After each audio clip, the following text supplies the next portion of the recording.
Le luxe fascine, le luxe irrite. Son concept évolue au gré des époques et désormais des générations cibles. Le luxe est devenu le moteur d'une industrie puissante.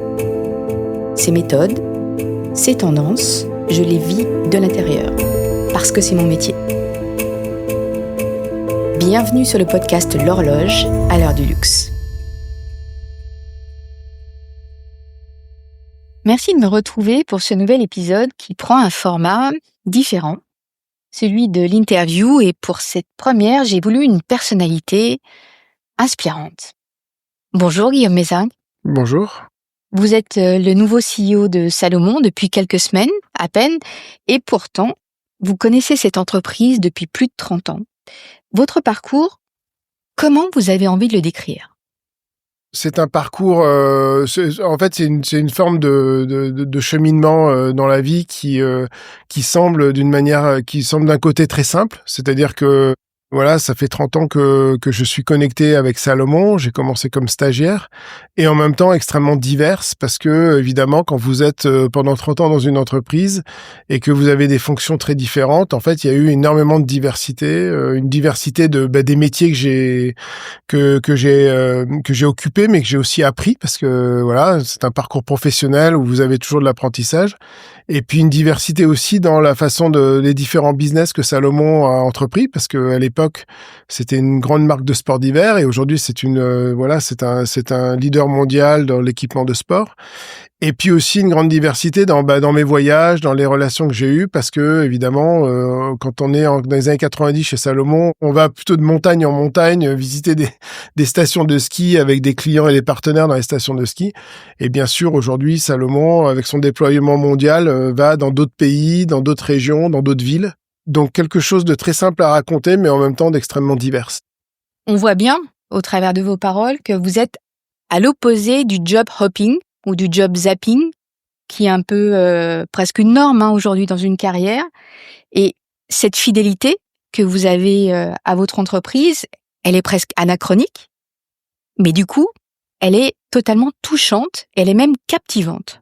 Selon vous, cette fidélité, elle dit quoi sur vous et sur l'entreprise Salomon ? Alors, elle dit plusieurs choses. D'abord, on est aussi fidèle parce qu'on a des projets et qu'en fait, les opportunités et les projets arrivent dans l'entreprise. Donc, je dis pas que dans mon parcours, il n'y a pas eu des moments où il y a eu des contacts à l'extérieur. Et puis finalement, les opportunités se sont plutôt créées en interne et qu'elles m'ont plu et que c'est pour ça que je les ai saisies. Elle dit aussi beaucoup de choses de ce qui est Salomon. C'est-à-dire que Salomon, avec la culture de Georges Salomon, est extrêmement porté sur l'innovation, la diversification, les déploiements mondiaux. Donc en fait, c'est une entreprise aussi qui offre ces opportunités de grandir, d'avoir des métiers très différents. Et donc en fait, ces opportunités-là, cette évolution-là, en fait, elle m'a permis, et elle a permis aussi à quelques autres collègues, parce que je suis pas le plus ancien de l'entreprise, à aussi vivre un parcours extrêmement enrichissant et motivant au sein de Salomon. Donc vous conseillez, par exemple, s'il y a des étudiants qui nous écoutent, on peut faire toute sa carrière dans la même entreprise. Alors, je pense que d'abord, on n'a pas de playbook. C'est-à-dire que les choses arrivent chaque année comme elles arrivent et que en fait, on peut avoir, oui, un parcours dans une entreprise toute notre vie, comme on peut changer de manière diverse. Je pense que ce qu'il faut, c'est qu'il faut pas qu'il y ait un plan. Il faut aussi être capable de saisir les opportunités et de sentir ces opportunités. Est-ce qu'elles nous conviennent ou est-ce qu'elles nous conviennent pas? Aujourd'hui, la valeur patrimoniale est l'un des premiers éléments de valorisation d'une entreprise. Quand on va sur votre site, qui est très attractif, extrêmement immersif, il faut quand même chercher assez longtemps un onglet qui renvoie à l'histoire de l'entreprise. Et quand on trouve cet onglet, on arrive sur quelque chose qui est quand même assez succinct, puisqu'en fait, ça se résume à une photo de Georges Salomon, accompagnée de cette phrase: « Nous sommes un collectif né à Annecy, dans les Alpes françaises, qui façonne le futur des sports depuis 1947. » De façon générale, sur la toile, il y a très peu de choses sur Georges Salomon, qui est pourtant un innovateur de première. Par contre, à son décès, le journal Le Monde a dit de lui dans un article du 8 octobre 2010 « Georges Salomon a écrit une des plus belles pages de l'histoire des entreprises en France. Pas du sport, ça va de soi, mais une des plus belles pages de l'histoire des entreprises en France. Vous rebondissez comment sur cette citation ? Alors d'abord, je suis parfaitement d'accord avec ça, et c'était un des éléments quand je voulais vraiment venir travailler chez Salomon dans les années 90, c'était aussi parce que c'était une entreprise inspirante. Et c'était pas uniquement le fait d'être skieur, et évidemment les produits Salomon étaient incroyablement bien. C'était aussi déjà une PME un peu iconique dans le monde des entreprises, parce que 90% du chiffre d'affaires était fait à l'export, dans un contexte où on sait, et c'est toujours un sujet d'ailleurs en France, que on n'est pas forcément des gens très forts à l'export. Et Salomon avait vraiment réussi à se développer dans les pays avec une façon d'innover. Ce que je dis souvent, dans l'héritage que nous offre Georges, il y avait une innovation dans le produit, mais il y avait aussi une innovation dans le business. Dans le produit, parce que évidemment il y a eu cette idée de toujours se développer avec des produits disruptifs, toujours plus performants, qui étaient très adaptés aux pratiques au moment où les pratiques arrivaient. Une vraie goût de la diversification, quarts de ski qui vont vers des fixations de ski, des chaussures, du ski de fond. On est une marque leader de ski de fond dans un pays qui commence à avoir une très forte culture de nordique, mais qui l'avait peut-être pas forcément à l'époque. Et où on se battait avec des Norvégiens, des Russes, enfin des gens qui avaient qui vivaient la pratique de ce sport. Et puis évidemment une diversification sur la chaussure, ensuite le snowboard et les vêtements. Et donc ça, c'est cette partie-là. Et cette partie, elle est très visible au sein du consommateur, et aussi elle est très visible au sein des employés. On a ces histoires-là, on les porte. Et des fois, on les répète aussi. Quand on arrive avec une nouvelle innovation, on s'inspire de ce qui s'est passé avant dans notre histoire. Mais Salomon, c'était aussi une façon de faire du business. Et donc, Georges, qui ne parlait pas anglais, a commencé à développer des filiales de distribution en Allemagne, en Autriche, en Suisse, en Italie, aux États-Unis dans les années 60. Alors ça, c'était plutôt les années 60-70 aux États-Unis, au Japon dans les années 80. À un moment où les concurrents dans le sport d'hiver étaient plutôt à trouver des partenaires et à distribuer via des partenaires.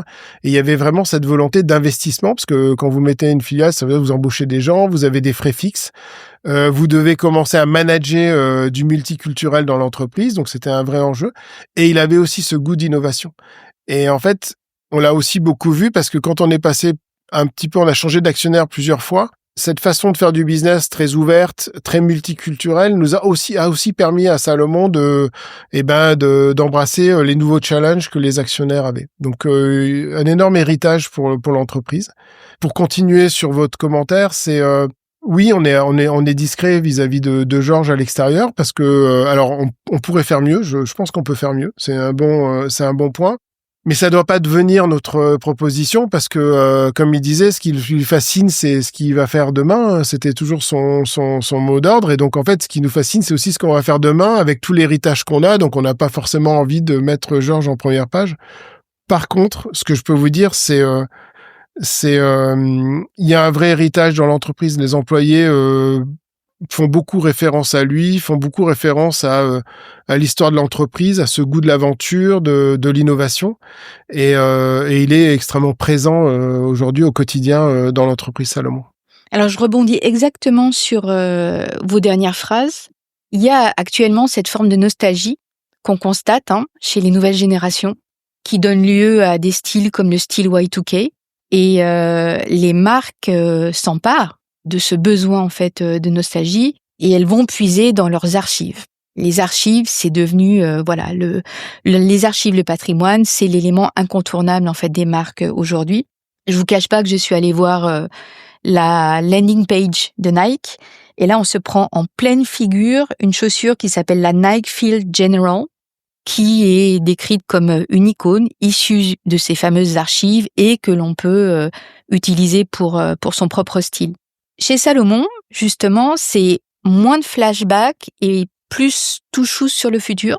Alors non, parce que depuis... Alors d'abord, quand vous me parlez d'archives, c'est vraiment les codes des marques de luxe. Parce qu'en fait, souvent, une marque de luxe, qu'est-ce qu'elle a ? Elle a une façon, elle a une expertise incroyable dans une création d'un produit, et elle a son héritage et son histoire. La marque de sport, elle a autre chose, c'est qu'elle a une pratique, et une pratique qui évolue en permanence chaque année. Si on prend des photos d'un marathon il y a quelques années, ou on prend les photos d'une course de trail il y a 20 ans et aujourd'hui, c'est très différent. Donc, les choses évoluent. Mais effectivement, pour les marques de sport, et Salomon fait partie, et on vient d'entendre parler de l'héritage, bien sûr que l'histoire de la marque peut être aussi extrêmement importante et peut être une source aussi d'inspiration, de nouvelle énergie, de nouvelle histoire. Depuis 5 ans, on a développé très fortement notre segment sport style dans la partie chaussures, parce qu'aujourd'hui, il y a une transition vis-à-vis des consommateurs sur des marques d'outdoor un peu plus techniques, enfin de running et d'outdoor un peu plus techniques en ville. Et en fait, ça nous a permis de ressortir certaines archives. Alors, on n'a pas l'histoire de, on a plus de 75 ans d'histoire, mais en chaussures, on a une trentaine d'années d'histoire, donc on peut ressortir que des produits iconiques de ces 30 dernières années.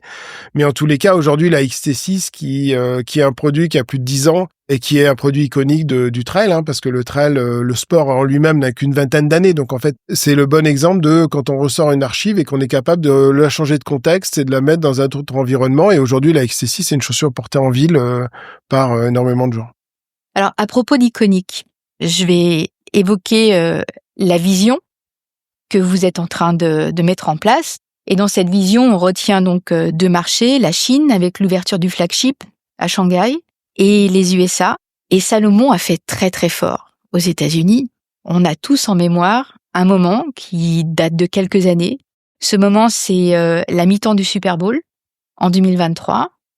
Rihanna monte sur scène. Ça fait 7 ans qu'elle est absente de toutes les scènes.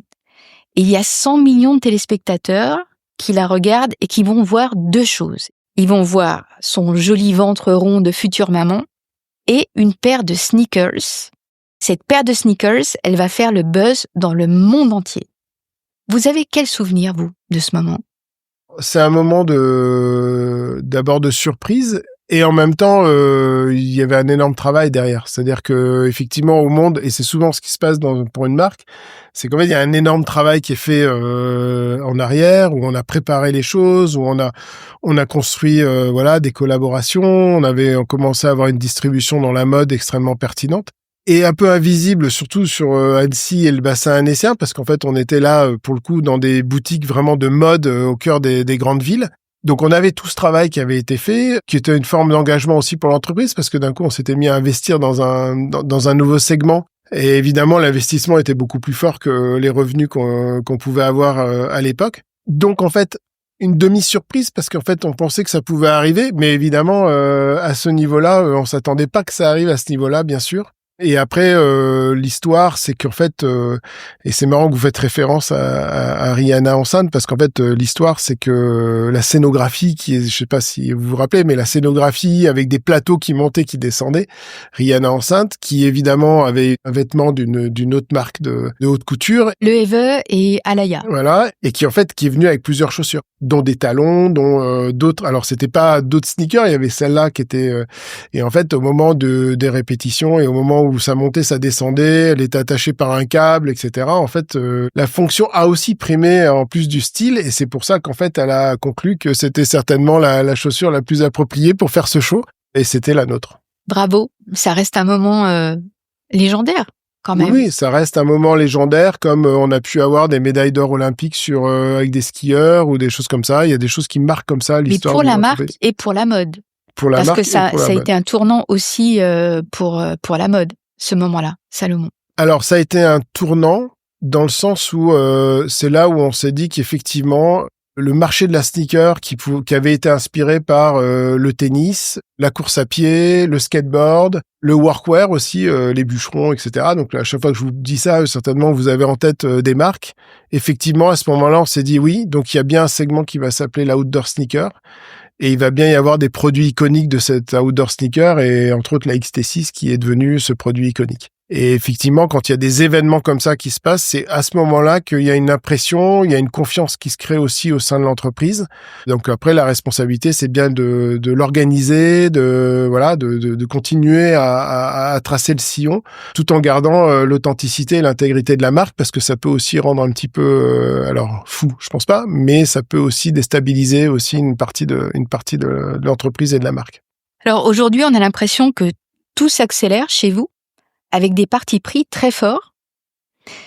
janvier 2025, une 3e collaboration avec Sandy Liang, qui a ses quartiers dans le Lower East Side à New York. Février 2025, on y est, une campagne avec les sœurs Gohar. Alors je précise pour ceux qui ne connaissent pas, les sœurs Gohar, ce sont les patronnes de l'art comestible et des dîners surréalistes. Les nouveaux territoires, ça a l'air de vous plaire. Vous confirmez ?